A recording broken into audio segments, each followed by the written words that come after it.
Gospel of July the 27th, 2015. A reading from the Holy Gospel according to Matthew.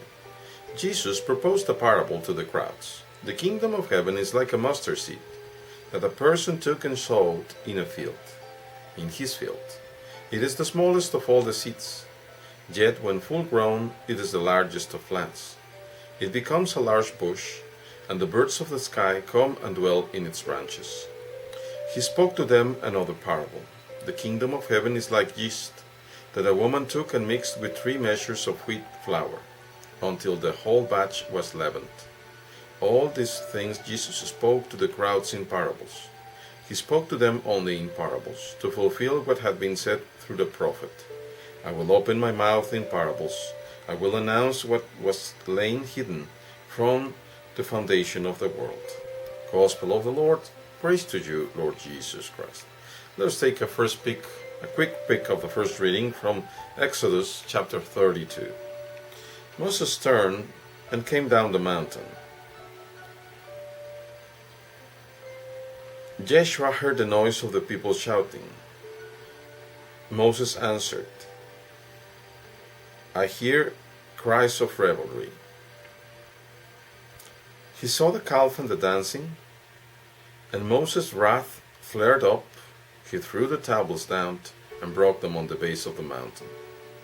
Taking the calf they had made, he fused it in the fire and then ground it down to powder, which he scattered on the water and made the children of Israel drink. Then, the next day, Moses went to the Lord. I will go up to the Lord, perhaps I may be able to make atonement for your sin. He said, This people has indeed committed a grave sin, in making a god of gold for themselves. If you would only forgive their sin, if you will not, then strike me out of the book that you have written. The Lord answered, Him only who has sinned against me will I strike out of my book.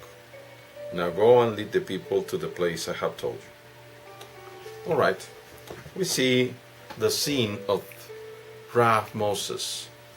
When the people of Israel he had left off for 40 days to the mountain, and the people grew impatient and demanded Aaron to make a god for themselves. So he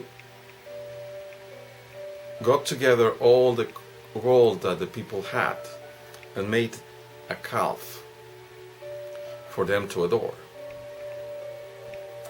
And we see Moses going back to God and interceding, even risking himself to be lost.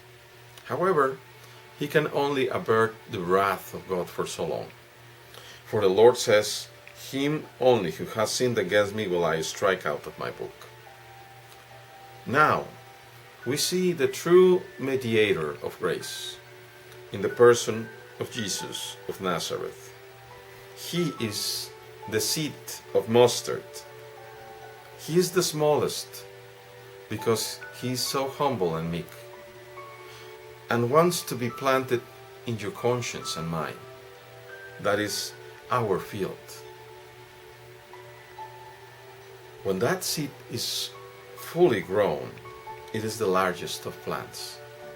It allows ourselves to become dwelling places for others because of our faith, which happens to be also a gift from God. It is also the yeast that leavens the batch of wheat flour. Because our Lord does not want us just to receive Him and remain in the same way as we were before. He wants to transform us. The Lord Himself paid for your sins and my sins on the cross. And not because the Father demanded His death, but because you and I, as well as many others, have put Him to death on the cross, and will still do the same. Is it not true that every time we commit grave sin, we are injuring others? And according to Matthew chapter 25, is it not true that the Lord himself told us, "Whatever you have done with the least of your brothers, you have done to me"? So make no mistake, every time we commit grave sin, we are crucifying the Lord again. Yet, he has paid for our trespasses once and for all, with his love, with his obedience to the Father, with the spilling of his own blood, that has reconciled you and me with the Father. The Father does not demand our death, but whenever we depart from the fountain of love, from the fountain of life, the salary of our trespasses is death. It's not wanted or desired by God, but it is a direct result of our actions that deny and reject God our Father.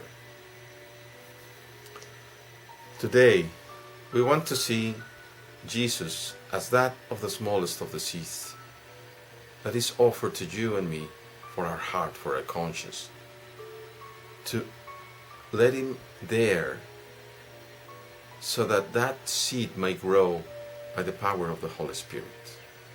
And thus we might become, as the Lord said in the Gospel of John, there comes a time when God will be adored in truth and spirit.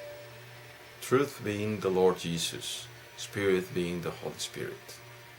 And what are we, or how are we to adore the Father? By yielding the fruit that is expected from you and me.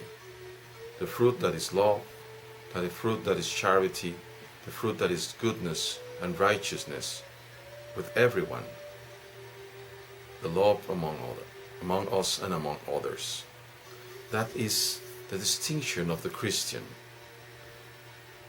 far above our strength. But what is impossible for you and me is not impossible for God.